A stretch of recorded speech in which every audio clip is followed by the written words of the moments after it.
Samajwadi party शिक्षक सभा के प्रदेश अध्यक्ष डॉक्टर एसपी सिंह पटेल ने भाजपा पर साधा निशाना।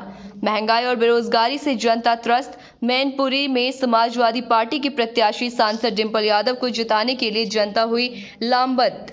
भाजपा नेताओं के बयानों से स्पष्ट हो रहा है कि भाजपा की सरकार बनने पर ये लोग बदल देंगे संविधान। तीसरी बार भाजपा की सरकार बनने पर लोकतंत्र के लिए पैदा हुआ खतरा, आरक्षण और नौकरियां होंगी खत्म। सपा शिक्षक सभा के प्रदेश अध्यक्ष डॉक्टर एसपी सिंह पटेल ने भाजपा पर गंभीर आरोप लगाए हैं। उन्होंने पत्रकारों के सवाल का जवाब देते हुए कहा कि महंगाई और बेरोजगारी पर अंकुश लगाने में भाजपा सरकार पूरी तरह नाकाम रही है। भाजपा नेताओं के बयान इस बात का सबूत है कि वो सत्ता में आने के बाद संविधान बदलने का प्रयास करेंगे, जिससे लोकतंत्र, आरक्षण खतरे में पड़ जाएगा। उन्होंने कहा कि सारे प्रदेश के नौजवान शिक्षक भाजपा सरकार से परेशान हैं। प्रतियोगी परीक्षाएं कराई जाती हैं, उसके बाद पेपर लीक कर दिया जाता है।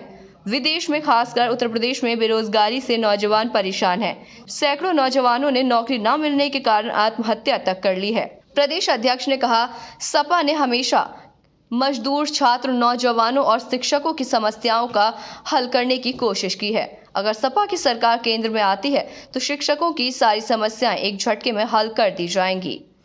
वहीं समाजवादी पार्टी शिक्षक सभा के प्रदेश अध्यक्ष डॉक्टर एसपी सिंह पटेल ने और क्या कहा, देखिए पूरी रिपोर्ट। अदिति जी, लगातार आप डिंपल जी के लिए चुनाव प्रचार कर रहे हैं, किस तरीके से देख रहे हैं इस बार मैनपुरी जनता में, क्या मैसेज दे रहे हैं? मैनपुरी की जनता इस बार खुद चुनाव लड़ रही है और सारी जनता महंगाई से, भ्रष्टाचार से, कुशासन से त्रस्त है। बेरोजगारी चरम सीमा पे है और सरकार जो बीच बीच में कहीं न कहीं इनके सांसद हुए, प्रधानमंत्री जी हुए, तमाम ऐसे बातें निकल आती हैं जो निश्चित रूप से संविधान विरोधी है, लोकतंत्र विरोधी है। तो एक लोगों में दहशत की भावना है कि कहीं दोबारा अगर बन गए सरकार में तो इनके जो भी आरक्षण का अधिकार है वो छीना जाएगा, लोकतंत्र कहीं न कहीं से खतरे में आ जाएगा, नौकरियां खतरे में आ जाएंगी, खेती बाड़ी खतरे में आ जाएगा। तो इस तरीके से इस बार जनता चुनाव लड़ रही है और आदरणीय डिंपल यादव जी जैसे रिकॉर्ड मतों से जीती थी उससे अधिक इस बार मतों से जीतने का काम करेंगे। जैसे आपके पास प्रदेश का पद है तो प्रदेश का ही एक सवाल कर लेते हैं। हाँ, उत्तर प्रदेश में लगातार जो भर्तियाँ हो रही हैं, भर्तियाँ तो नहीं हो रही हैं लेकिन पेपर लीक हो रहा है जी। वहीं कई शिक्षक दल जो हैं लगातार लखनऊ में भी धरना प्रदर्शन कर रहे हैं। 59,000 भर्ती, उसमें भी धरना चल रहा है। ऐसे में समाजवादी इन लोगों के लिए क्या योजना लाएगी और क्या कुछ करने की सोचा है गठबंधन? समाजवादी पार्टी के राष्ट्रीय अध्यक्ष माननीय अखिलेश यादव जी ने जो भी धरना प्रदर्शन रहे हैं उनका पूरा सहयोग और समर्थन किया है और ऐसे सभी आंदोलनरत जो शिक्षक रहे हैं या फिर शिक्षक बनने के कगार पे रहे हैं, जैसे 6800 बच्चों ने धरना दिया था इको गार्डन में, तो ऐसे सभी को आश्वस्त किया कि अपनी सरकार बनने पे आरक्षण के पूरे नियमों का पालन होगा और उनके साथ न्याय करने का काम किया जाएगा और उनको नौकरी बहाल किया जाएगा। लगातार सरकार पीडीए की बात कर रही है। पीडीए को परिवार डेवलपमेंट अथॉरिटी सैफई से जोड़ती है, ठीक है। तो आप लोग कैसे देख रहे हैं पीडीए? पीडीए का जो मतलब है वो सभी तरीके से पीड़ित, सरकार से पीड़ित, सरकार की नीतियों से पीड़ित, बेरोजगारी से पीड़ित, महंगाई से पीड़ित, कानून व्यवस्था से पीड़ित, उन चीज़ों को लिया जाता है। तो पीड़ित का मतलब यही है। अब उसको चाहे जिस तरीके से परिभाषित करें, लेकिन पीडीए का मतलब जनता समझ चुकी है। समाजवादी शिक्षक सभा का प्रदेश अध्यक्ष हैं जी, आप पूरे प्रदेश में भ्रमण कर रहे हैं, क्या लगता है आपको स्थिति क्या रहेगी इंडिया गठबंधन की?